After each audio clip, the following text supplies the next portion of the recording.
तोड़ा पाकिस्तान का रिकॉर्ड। बिहार में एक साथ फहराए गए 77,700 तिरंगे। केंद्रीय गृह मंत्री अमित शाह भी रहे मौजूद।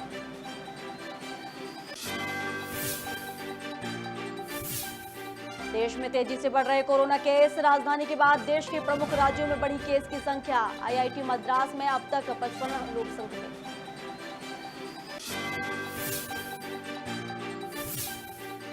सीएम शिवराज ने पीएम मोदी से की मुलाकात। रोजगार, किसानों के मुद्दों पर की चर्चा। साथ ही 2 लाख रोजगार देने की कही बात।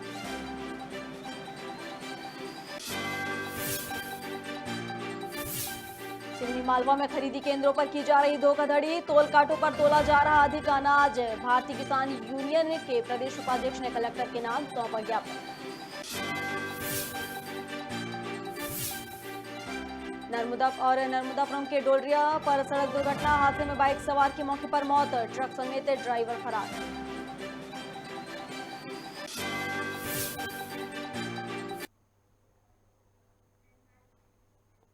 नमस्कार, खबर भारत देख रहे हैं आप। मैं हूं आपके साथ प्रियंका। चलिए बढ़ते हैं खबरों की ओर। बिहार में अमित शाह की मौजूदगी में एक साथ 77,700 तिरंगे फहराए गए। स्वतंत्रता संग्राम के महानायक बाबू वीर कुंवर सिंह के विजय उत्सव पर भोजपुर के जगदीशपुर में यह रिकॉर्ड बनाया गया है।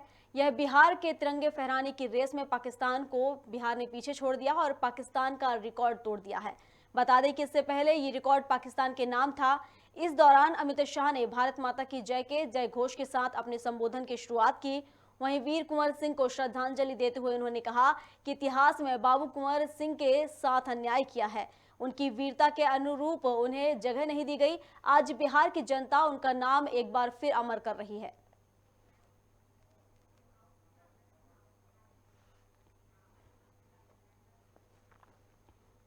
देश में कोरोना मामलों में एक बार फिर तेजी से देखने को मिल रही है। जहां चौथे दिन भी देश में कोरोना के 2000 से अधिक मामले सामने आए। बीते दिन की बात करें तो 33 लोगों की मौत हो गई है। देश में एक्टिव मरीजों की संख्या 15,079 है। कोरोना मरीजों में लगातार बढ़ोतरी की जा रही है, जिसको देखते हुए चौथी लहर की आशंका भी जताई जा रही है। तमिलनाडु के स्वास्थ्य सचिव जे राधाकृष्णन ने बताया कि आईआईटी मद्रास में अब तक कुल 55 लोग कोरोना संक्रमित पाए गए हैं।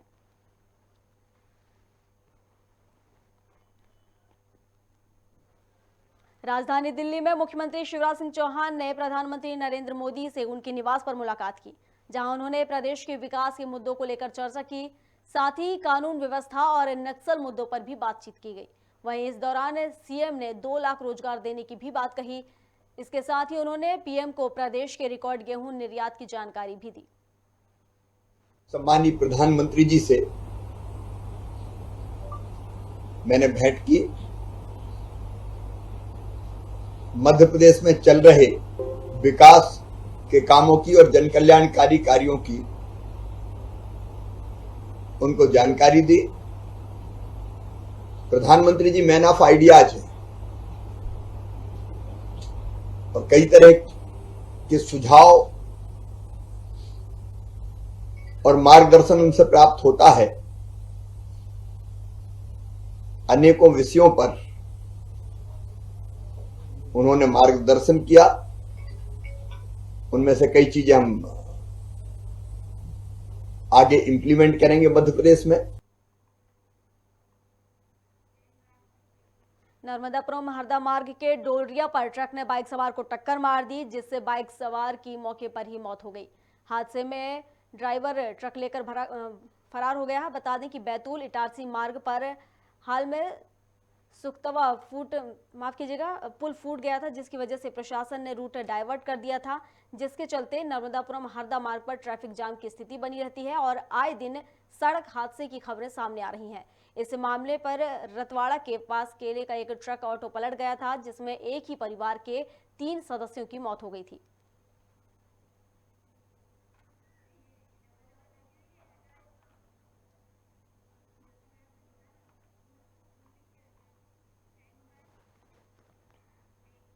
अक्षय कुमार की फिल्म जोकर की तरह एक मामला सामने आया है, जहां 200 लोगों की जिंदगियां बीच मझधार में अटकी हुई हैं। लिहाजा 200 परिवार को ना तो रतलाम जिला अपनी आबादी मानता है और ना ही मंदसौर जिला अपनी आबादी मानता है। बता दें कि मंदसौर के 200 लोग रतलाम सीमा में निवास करते हैं, जिनकी पहचान मंदसौर की है, लेकिन घर का स्वामित्व कहीं का भी नहीं है, जिसको लेकर प्रशासन उनकी जमीन को अवैध अतिक्रमण मान रहा है, जिस पर वहां के रहवासियों ने प्रशासन से घर के स्वामित्व और मुआवजे की मांग की है।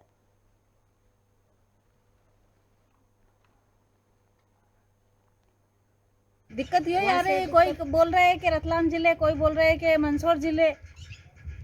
अब कोई बोल रहे हैं कि घर पड़ रहे हैं, तो अब तो जमीन गिरवे रख के तो खेती मकान बनाए। अच्छा, ये समस्या आ रही है। ये समस्या आ रही।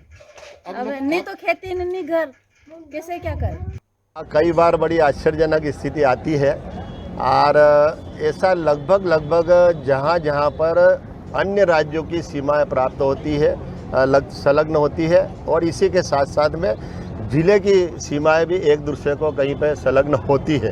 वैसे स्थानों पर यह कठिनाई आती है। मैंने दोनों बातें इसलिए कही है कि हमारा गांव के लोग यहाँ टिलिप आ गए, यहाँ बसे हुए हैं। कितने ऐसे मकान हैं? ये मकान तो 70-75 मकान हो गए। कितने परिवार निवास करते हैं? परिवार तो 300-400 होगा, है नहीं? करीब 300। इतने लोग निवास करते हैं। आप कितने समय पहले यहाँ पे शिफ्ट हुए थे आप लोग? हम तो आ गए 2006 में। किस कारण? 2006 में गाँव में पानी घुस रहा था, इसलिए इस कारण से। हाँ, बाढ़ की वजह से गाँव में सुविधा नहीं, आसपास नाला देता है। वो झावरा तहसील ज़िला रतलाम में है, और जो सीहोर पंचायत है वो मंदसौर ज़िले में आती है। तो वहाँ पर मामला ऐसा है कि कुछ लोग जो वहाँ के वोटर्स हैं सीहोर के, और उनके पास सभी दस्तावेज सीहोर के हैं, उन्हें कुछ लोगों को पीएम आवास का लाभ भी सीहोर पंचायत से मिला हुआ है। लेकिन जो राजस्व नक्शा के हिसाब से अगर हम देखें तो वो जो काबिज हैं वो बोरवनी तहसील की ज़मीन पर काबिज हैं। तो चूँकि उनको शायद चलिए, इस पर अधिक जानकारी के लिए रतलाम से यशवंत सिंह हमारे सहयोगी हमारे साथ जुड़ चुके हैं। यशवंत, रतलाम सीमा पर कुछ लोग निवास करते हैं, करीब 200 से ज्यादा लोग वहां पर निवास कर रहे हैं, लेकिन उनकी पहचान नहीं है, मंदसौर के रूप में है, उनका स्वामित्व उनके पास नहीं है, जिसके चलते प्रशासन उस जमीन को अवैध मान रहा है, जिसका रहवासियों ने विरोध किया है। जी यशवंत। मैं आपको बता दूं, रतलाम और मंदसौर सीमा के बीच में एक गांव ऐसा भी है जहां पर 200 लोगों की आबादी है, और यहाँ आज भी यह सभी गुमनाम की जिंदगी जी रहे हैं।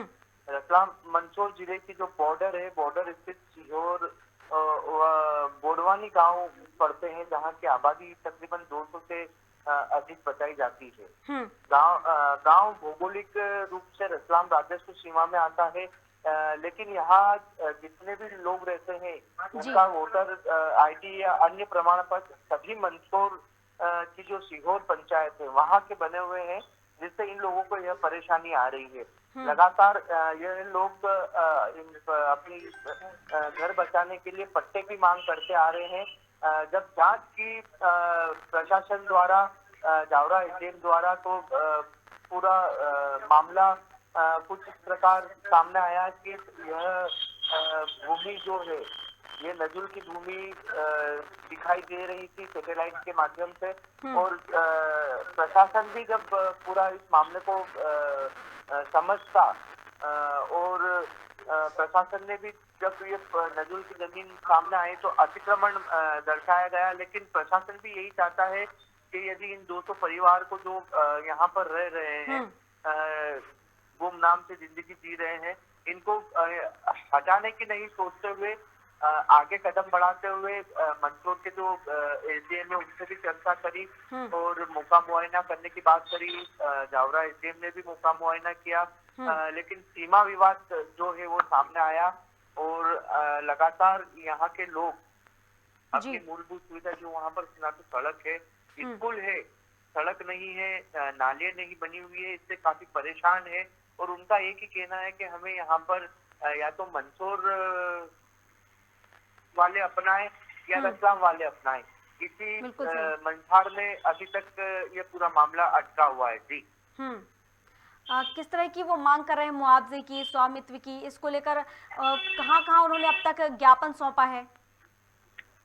देखिए, जिस प्रकार से रतलाम कलेक्टर से भी इन्होंने चर्चा की थी और मंदसौर कलेक्टर से जब चर्चा की थी, इनकी सबसे बड़ी मांग यही थी कि इनको यहाँ पर जो पट्टे हैं पट्टे दिए जाए, लेकिन जब रतलाम कलेक्टर द्वारा पूरे मामले की जांच की गई, जांच में जब सामने आया कि यह सारे लोग, इनके सारे प्रमाण पत्र, सारे जो कागज है, ये सब मंदसौर जिले के बने हुए हैं, तो उनको उनका यही तर्क था कि जब मंदसौर जिले के इनके सारे कागज बने हुए तो जो रतलाम जिले से यह रह रहे हैं तो इनको पट्टे किस प्रकार से बांटे जाए। वहीं विगत दिनों जो मध्य प्रदेश शासन के मंत्री है जगदीश देवड़ा, उन्होंने भी वहां का दौरा किया था, तो उन्होंने भी उनको आश्वासन दिया है कि आप चाहे मंदसौर जिले में पढ़ रहे हैं या रतलाम जिले में पढ़ रहे हैं, आप मध्य प्रदेश के निवासी है, जो भी संभव होगा वह आपके लिए किया जाएगा। उसके बाद में जब इन्होंने राजेंद्र पांडे को संज्ञान में आया पूरा मामला, तो राजेंद्र पांडे ने भी आश्वासन दिया है, जो विधायक है जावरा के, उनका भी यही कहना था कि इस पूरे मामले को गंभीरता से लेंगे और उचित कार्रवाई करेंगे। जी लेकिन यशवंत, सभी अधिकारियों के द्वारा, नेताओं के द्वारा केवल आश्वासन दिया जा रहा है, अब तक इस पर कुछ कार्रवाई नहीं की गई है, आखिर कहाँ कमी आ रही है?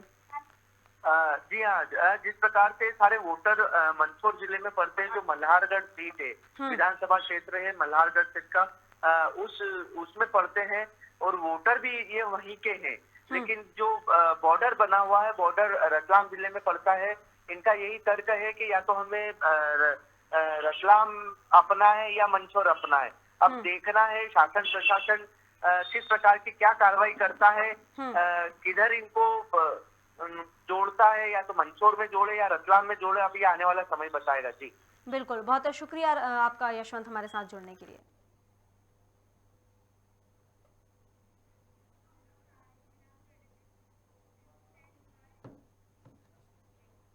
चलिए अगली खबर की ओर बढ़ते हैं, जहां सूरजपुर जिले के प्रतापपुर में आजादी के अमृत महोत्सव के अवसर पर खंड स्तरीय स्वास्थ्य मेले का आयोजन हुआ।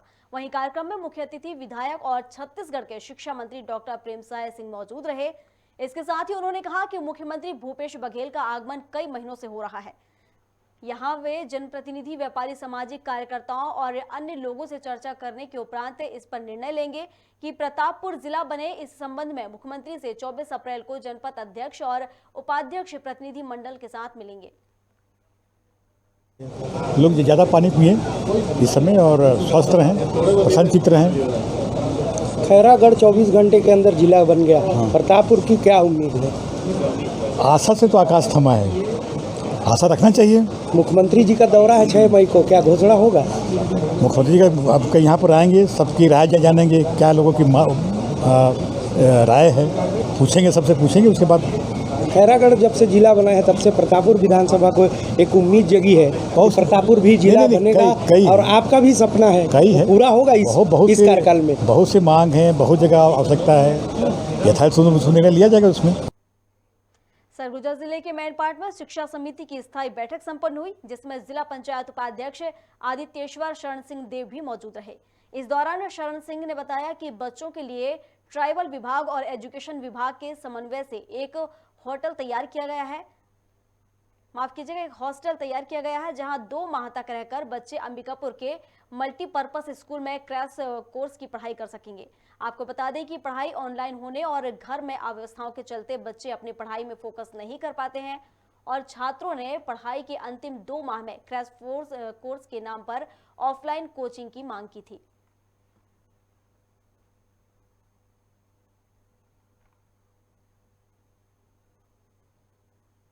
मैनपाट में कल मैनपाट में जो शिक्षा समिति की स्थायी बैठक हुई, उसमें हम लोग जो फील्ड में थे तो बच्चों से भी बात आया था कि एक ऑनलाइन कोचिंग चल रहा है। लगभग 100 के ऊपर ज़िले के छात्र छात्रा हैं जो कि चयनित किए गए सरकारी स्कूलों में, जिनका परफॉर्मेंस अच्छा रहा, उनको ऑनलाइन कोचिंग दिया जा रहा था नीट और जेईई की तैयारी के लिए। उन लोग ने बताया कि उनको ऑनलाइन पढ़ने में और घर पे व्यवस्था के कारण फोकस करने में दिक्कत हो रहा था और उनका डिमांड था कि आखिरी 2 महीने के लिए क्रैश कोर्स के नाम पे ऑफलाइन अगर उनको कोचिंग हो पाता, तो उसी के लिए यहाँ पर एक हॉस्टल ट्राइबल विभाग के और एजुकेशन विभाग के समन्वय से इन बच्चों के लिए तैयार किया गया है और मल्टीपर्पज़ में इन लोग की 2 महीने के लिए क्रैश कोर्स की पढ़ाई की जाएगी ताकि ये लोग अपने एग्ज़ाम में अच्छे से आगे बढ़ सकें। चलिए अगली खबर की ओर बढ़ते हैं, जहां इंदौर में लगातार चोरी की वारदात बढ़ती जा रही है। एक बार फिर विजयनगर थाना क्षेत्र में अज्ञात चोरों ने चोरी की घटना को अंजाम दिया। थाना प्रभारी तहजीब काजी ने बताया कि चोर ने ड्राइवर को बातों में लगा लिया और कार में रखा पैसे से भरा बैग और जरूरी दस्तावेज लेकर फरार हो गए हैं। बैग में करीब 20,000 रुपए नकदी और जरूरी दस्तावेज रखे हुए थे बैग में। जिस फरियादी की शिकायत पर पुलिस ने मामला दर्ज कर लिया और अज्ञात चोर की तलाश शुरू कर दी है। प्रकार है कि वो कुछ एक कंपनी में काम करने व्यापारी गया था, कार गलत जगह पार्क करके गया था वो, और उसके बाद उसका ड्राइवर वहीं बैठा था और ड्राइवर बैठने के साथ में कोई युवक आया और उसने उसको कुछ दूसरे बहाने में लगाया और उसका बैग जो रखा था खुला, उस बैग को ले गया। बैग में कुछ आवश्यक दस्तावेज थे और 20,000 रुपये थे। अब इसमें प्रकरण दर्ज किया गया, जांच की जा रही है। तो इस तरह की लापरवाहियां जरूर नहीं, इस पे आप ये हमारा ये आम जनता सभी से ये निवेदन है कि जो 2 व्हीलर 4 व्हीलर होती है, एक तो निर्धारित स्थल पर पार्क करें, साथ ही इस प्रकार की लापरवाही भी न करें कि जो बैग जो पैसे या जो ज्वेलरी वगैरह होती है वो खुले गाड़ी में या इसमें रख के छोड़कर भी नहीं जाए। और इस पर अधिक जानकारी के लिए जहीन खान इंदौर से हमारे सहयोगी हमारे साथ जुड़ चुके हैं। जहीन, इंदौर लगातार अब अपराधों का गढ़ बनता जा रहा है। जिस तरीके से हम पिछले दिनों देखते आ रहे हैं कि लगातार वहां अपराधों के मामले सामने आ रहे हैं और एक बार फिर अब चोरी की वारदात का मामला सामने आया, जहां कार से चोरों ने हाथ साफ कर लिया सामान पर। निश्चित तौर पर इंदौर में जो है पुलिस कमिश्नरी लागू हो गई है, उसके बाद भी जो अपराध कहीं ना कहीं बेखौफ नजर आ रहे हैं। उसी कड़ी में जो है ये कार से जो है चोरी करने का मामला सामने आया है, जहां पर जो है पुलिस ने जो है मामला दर्ज कर अज्ञात लोगों के खिलाफ एफआईआर दर्ज की है। और बड़ी बात यह है कि जो इंदौर में जिस तरीके से आए दिन जो चोरी के मामले जो बढ़ते जा रहे हैं वो कहीं ना कहीं थमने का नाम नहीं ले रहे। पुलिस प्रशासन का इस मामले को लेकर क्या कुछ कहना था? जिस तरीके से बताया जा रहा है कि ड्राइवर भी उस कार में था, उसके बाद भी चोरों ने चकमा देकर ले उड़े उनके पैसे और जो जरूरी दस्तावेज थे। ये इंदौर की जो पुलिस के जो आला अधिकारी है उनका इस पर कहना है कि जो चोरी की जो घटना है वो आए दिन बढ़ती जा रही है और उस पर अंकुश लगाने के लिए जितने भी थाना प्रभारी है उनको जो है निश्चित तौर पर बोला उन्होंने, अधिकारी ने कहा है कि उनको जो है अवगत कराया गया है, उनकी मीटिंग ली गई है। ये साथ में चोरी के साथ में अन्य जो प्रकरण है उन पे भी जो है अंकुश लगाया जाए। तो पुलिस प्रशासन जो है इस पे जो काम कर रही है। फिलहाल जो है पुलिस ने इस मामले में मामला दर्ज किया। तो क्या पुलिस की कार्रवाई अब तक कहाँ पहुंची? क्या उसकी तलाश की जा चुकी है चोर की, या अभी भी कार्रवाई चल रही है? पुलिस की जो है प्रथम दृष्टया जो है चोरी की रिपोर्ट कराई है, उसके आधार पर जो सीसीटीवी फुटेज खंगाले जा रहा है, उसी के आधार पर पुलिस जो चोर की तलाश कर रही है और जल्द ही पुलिस का ऐसा कहना है कि जल्दी चोर को पकड़ा जाएगा और जो है मामले का खुलासा किया जाएगा। इस पूरे मामले पर फरियादी का क्या कुछ कहना, उससे आपकी बात हुई? फरियादी जो है उसने इस मामले पर अभी अपना तर्क नहीं दिया है और उसका ऐसा कहना है, उसने पुलिस को बताया कि वो उसकी गाड़ी की डिक्की में से जो है कुछ सामान व पैसे रखे थे, वो चोर जो ड्राइवर बैठा था उसके बाद भी चकमा देकर चुरा के लेकर चले गए। इसको लेकर उसने प्रथम दृष्टया एफआईआर दर्ज कराई है। पुलिस अब जो है सीसीटीवी के आधार पर आरोपियों को पकड़ने की बात। बहुत बहुत शुक्रिया जहीन हमारे साथ जुड़ने के लिए।